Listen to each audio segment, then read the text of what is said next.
What's up everyone, it's DV, and today I've got a really big surprise for you. This is gonna actually be one of my coolest farms or auto farms I've ever created, and it's probably gonna make the most money, and on top of that, it utilizes electrical stuff. That's right, it utilizes electrical stuff, and so this is the first auto farm I've ever really done electrical work with. This one's actually legitimately super cool. I'm actually really excited, and it's gonna be the biggest money-making starfruit farm we've ever seen in Roblox Islands. I'm hoping that's the case.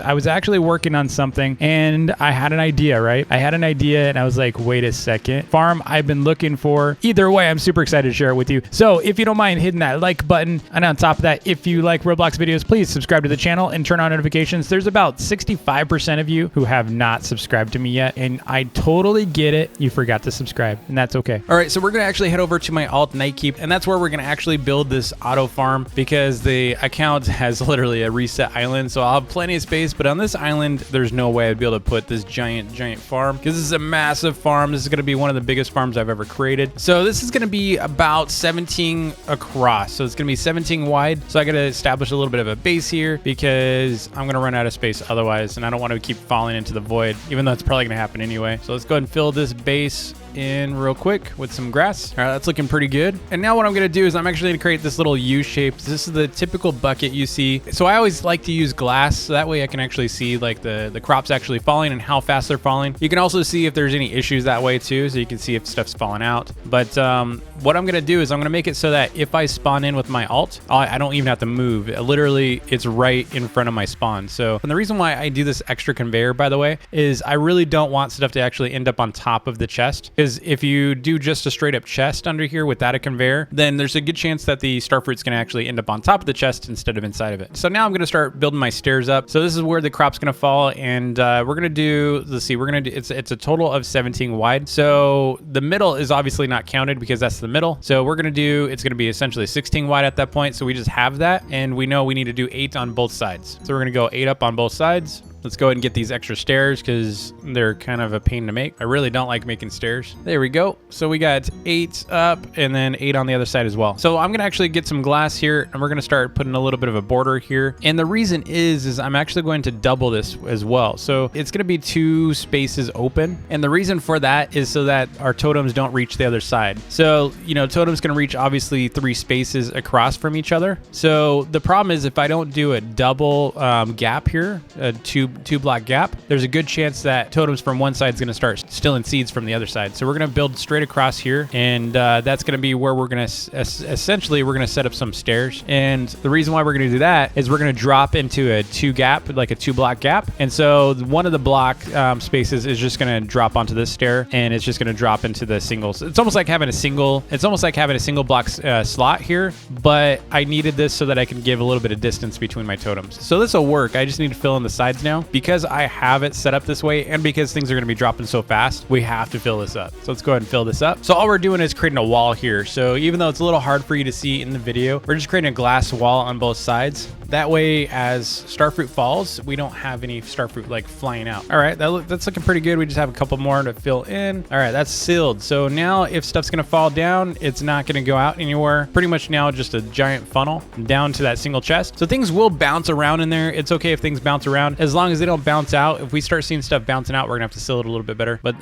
we're gonna go from here, we're only going 3 additional out. So we're going 3 blocks outwards. So it's gonna be a total of 4 blocks for these each side. And so that includes space for a conveyor, a totem, and some seeds. So we're gonna go and extend this out for both sides real quick. All right, so that is looking pretty good. That's looking good. Now it's time to build our conveyors. Now, one thing you'll notice, like right here, so there's actually 9 spaces on each side. So right now this is a total of 19. Even though we said we were gonna do 17, the border, if you include the border size. And so all we care about is the size of the slot. So we just need to put 1 in the corner here and just carry it across from left to right. So it's every other block here, and then we're just gonna put totems right behind the conveyor. And so as we draw this out, you're gonna see we're gonna basically make a B without a circle. So there's no circle. It's just 1 line down in between and then 2 behind. So we're just removing all of this, but it is a particular shape, and we don't want to do anything else. We don't want to plow anything other than this shape, because if we do right there, see that, like that corner, and we only want to do this shape. So these corners right here, we pretty much want to leave grass there, so that way seeds don't actually get like placed on those. So we're gonna plow the rest of these real quick, and then we're going to actually start building upwards. So you can see this is actually a pretty typical farm layout right now, you know, so you can see like there's 6 slots. So essentially what you see here is each totem has 6 potential seed spots, and that's completely intentional. So now what I'm going to do is I'm actually going to put 4 blocks in the corners, and we're just going to use glass. So that way it just looks clean. I don't really like seeing the solid shapes. I like to see through. So we're going to put glass on each of these corners, and these are actually going to be useful for future, but we're going to be able to use these as an elevator. That way it'll make building a lot easier long term. So we're just going to build across, and we're pretty much just mirroring the shape that we had on this level. So we're going to do this, we're going to do this 49 more times for now. So we're going to do this 49 times. So I'm actually going to go ahead and time lapse this for you so you don't have to watch 49 more times. And then I'm going to explain the next step after this. Now, if you were to ask me, you know, before this electrical update, if this would ever be possible, and I would tell you absolutely not. There is a limit in the game. So what we're going to do in this farm is we're going to manipulate that limit a little bit. So we are never going to hit that limit with this farm, because again, you can only have 80 out at a time before it starts despawning. Let me explain what that means. So in order for you to really understand what's happening here, I do need to explain the despawn limits. So despawn limits are, you know, split between 2 different things. One is like things that people drop. So if I went to your island and dropped a bunch of stuff, there's a limit on how many things someone can drop on your island before they despawning. What does despawn mean? Despawn basically means when something's destroyed automatically. Basically what happens is it's usually in the order that was dropped. So if I were to drop 30 things on your island, they're going to be okay they'll be able to stay on your island for 120 seconds before they actually will get despawned. Now, here's the exception. If someone else dropped one more item, then one of my first items that I dropped on your island would get despawned, because there is a limit of 30 player drops. So 30 items can be dropped on an island at a time. So if I were to do a drop party on your island and I dropped 31 things, the first thing I dropped, unless it gets picked up by someone, it will be removed or deleted from your island automatically. So the same thing happens with factory drops or auto drop. That would include things that are spawned by totems. So the limit for factory drops or auto drops is 80. So what that means is if I had a bunch of conveyors with a bunch of coal on them and 80 coal actually ended up on the conveyor, the first coal that was actually put on the conveyor, unless that enters a chest before the 81st or 81 hits, then that first one will get deleted as soon as another coal is introduced into the map or into the island. So there is a limit of 80 different items that can actually be deployed automatically by farms, crops, food processors, all that kind of stuff. So that's important to think about whenever you're building something like this. So if you have an iron auto farm, or you have like a food auto farm, you know, or if you have like crops going and stuff in a big farm, or still farms, all of those things have to be budgeted as a part of the 80 count. If you're staying under that 80 limit, then you just have to make sure things, you know, actually enter storage within 2 minutes. So 120 seconds. So these are the numbers given to me by the dev team the other day. So these are pretty fresh numbers. If I only filled up 25 levels, imagine how much Starfruit's actually going to be popping out every single time. So the limit is obviously 80 totems, right? If you think about this, 80 totems is your limit, because unless you were to reset all the totems and offset their timers every single time you entered your map, which no one's going to do. No one's going to go around every single time they load into the game and go and reset their totems. No one's going to do that. I used to try to do that. 80 totems is a lot of totems. Let me tell you, to go and replace 80 totems every single time you load into the game. And why am I saying that? Why would you want to replace your totems? So I've explained this a lot, but I think I need to explain how totems work again. So totems pretty much have their own timers, right? So imagine you have a 30-second timer. If I were to place a totem down right now, within 30 seconds of placing that totem, every 30 seconds from that point on, a totem will actually function, right? So it'll either collect every 30 seconds or it's going to deploy every 30 seconds if it's full. So every 30 seconds, there's a timer for totems. In particular for like coal, you know, coal is pretty much every 30 seconds as well. Most of the totems operate on a 30-second interval. So the thing is each of those totems have their own timers, right? So if I place one totem down, and then I place the second totem down a second later, that means the first 30 seconds, my first totem's going to go, and then 1 second later, my next totem's going to start going, right? So if you deployed 60 totems with 1 second in between each time you placed it down, every second over a minute, you're going to have stuff actually being deployed, right? Perfect, because you'll never hit a despawn limit at that point. Here comes the problem. When you load back into the game, when you reload your island, all of your totems are instantiated or created or placed at the same time. You know, so you no longer have that perfect offset. No, there's no more 1 second space or time in between. What happens is all of your totems get reset their timers get completely reset to whenever you loaded your island. So what that means is all 60 or 80 of your totems, how many you placed, are all going to spawn at the same time, which is a big problem if you have more than 80 totems going. So this is where this farm is actually really interesting. We're actually going to counter that with totem disablers. So we're actually going to use totem disablers, and I'm going to show you how to use them. You're going to be able to offset things so that you never have an issue with despawn limits. And in this case, we could actually end up having so many totems going that there's no reason for things to despawn other than some delays with your totems. So sometimes, you know, when you use a totem disabler, things can get delayed a little bit on how soon they actually get disabled. So, you know, you might still hit some despawn limits every now and then, but it won't be to the extreme. So you're going to still actually be very productive with this. And the one thing you need to know is totem disablers do reach 10 spaces away. So they're pretty much 10 blocks away from each other. So up, down, left, right, you know, they're pretty much, the distance is 10 blocks. Imagine a giant cube essentially for its range. And so we do need to consider that whenever we're building these levels. And so I designed this farm specifically for totem disablers. So this design actually has 10 groups. We're only going to build half of it. So we're only going to do 5 groups for this demo because I don't have enough materials to be able to do the full tower. But the way we're going to do this is we're actually going to put a totem disabler in every single group. So we're going to build out 5 different totem disablers or 5 different groups. So what we're going to do is essentially we're going to pause the totem. We're going to pause the totem so that it is not in the same timing sequence as all the other totems. So if by disabling a totem, you're actually pausing the timer so that the timer is not in the same timer as another level or group, right? So if I only have 76 going for every single group, then I'm only going to ever have 70 something Starfruit out at a time. So by doing that, you basically, as long as you can, you know, offset everything constantly, you could have up to 10 groups. And the reason why I say 10 groups is you're allowing for 6 seconds per group. You're allowing for 6 seconds for things to clear out for each group, right? Now, if we're not going to do 10 and we're only going to do 5 for this, then we don't really have that big of an issue. But I'm going to go ahead and start filling things in right now and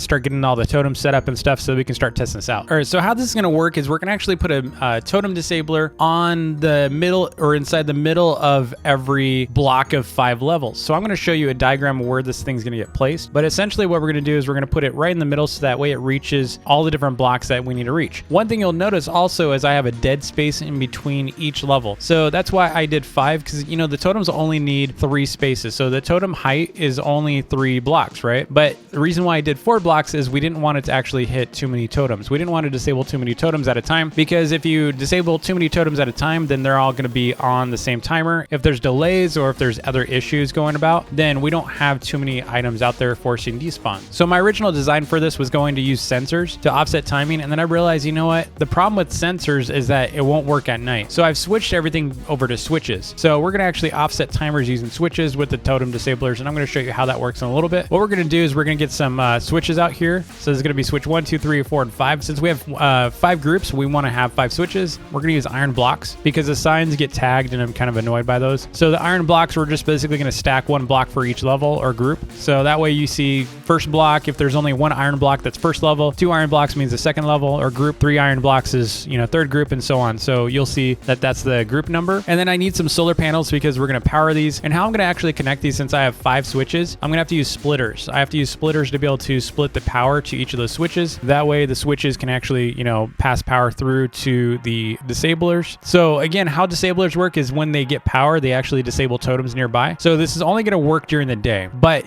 we don't care because it's okay. We only need it to be daytime once. So when we're going to actually use the switches is the first time we log into the game, and we have to wait for daytime, obviously, for the switches to work, but we're only going to power the totem disablers once. We only need to offset the totems once. So after that, it's pretty much hands off. You can do whatever you want unless you leave your island. Now, if you leave your island, you're going to have to do this every single time, but it only takes you seconds to do this. So this is the first switch, right? First switch to first totem disabler. And so that one's powered and ready to go. And as long as these are off, as long as these switches are off, the totems are actually operating. So totems don't need power. That's what's great about this. Totems actually don't need power. So they're going to operate regardless, but you know, the totem disablers do need power, and you only need to give them power for, like I said, only for a couple seconds. And at that point, as soon as you turn off the disabler, then everything's going to operate as normal again, and everything's offset on their timing. So that's why we're doing this, is to offset timing. So we're almost hooked up on all these. We're going to hook up the rest of these. So again, these are for each group. You gotta wire each of these groups. If this works out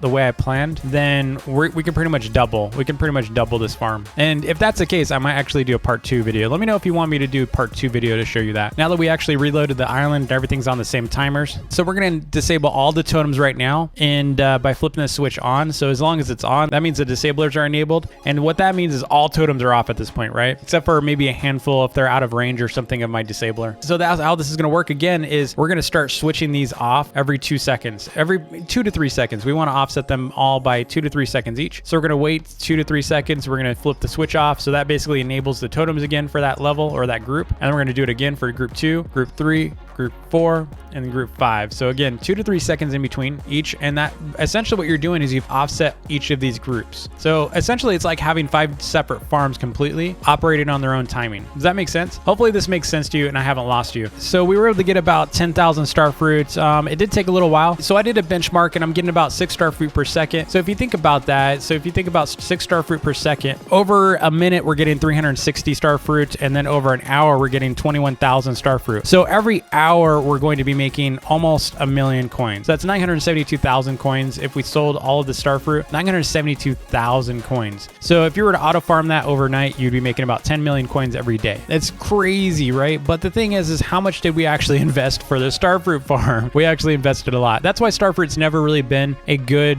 crop to really farm, is because the starfruit totems are actually really expensive. And so, you could probably make this a little bit more cost efficient. Is it worth it?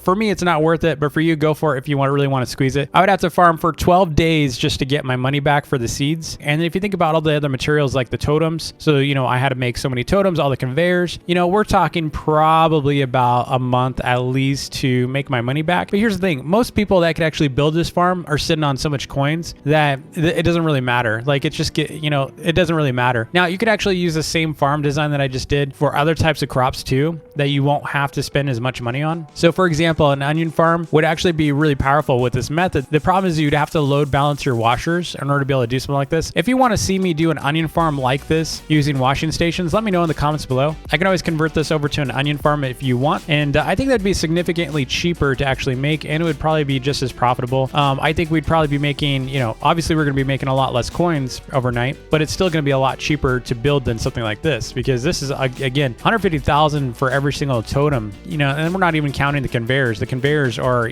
also expensive. So all in all, you're looking at over 200 million to build a farm like this. It's a lot of coins. Again, 200 million for a farm like this might not be worth it, but it was a lot of fun to actually experiment with it, and being able to make a farm that can actually get around the despawn limits is actually huge to me, because I can always do something like this on onions. So if you want me to do this on onions, let me know in the comments below and I'll certainly build an onion farm like this. So this is actually one of the hardest and coolest auto farms I've ever made, honestly, besides maybe like the wood auto farm. The wood auto farm was really frustrating, but this one was the hardest because I had to figure out all the groupings. I had to really figure out all the timings of everything. I had to figure out the space of things with totem disablers. It was a very painful build. And if you could do me a favor, if you can hit that like button and subscribe if you haven't already, and most importantly, if you could do something really kind for someone else to make their day, that'd be awesome, and that would make my day. So thanks again for watching, and I will see you all tomorrow.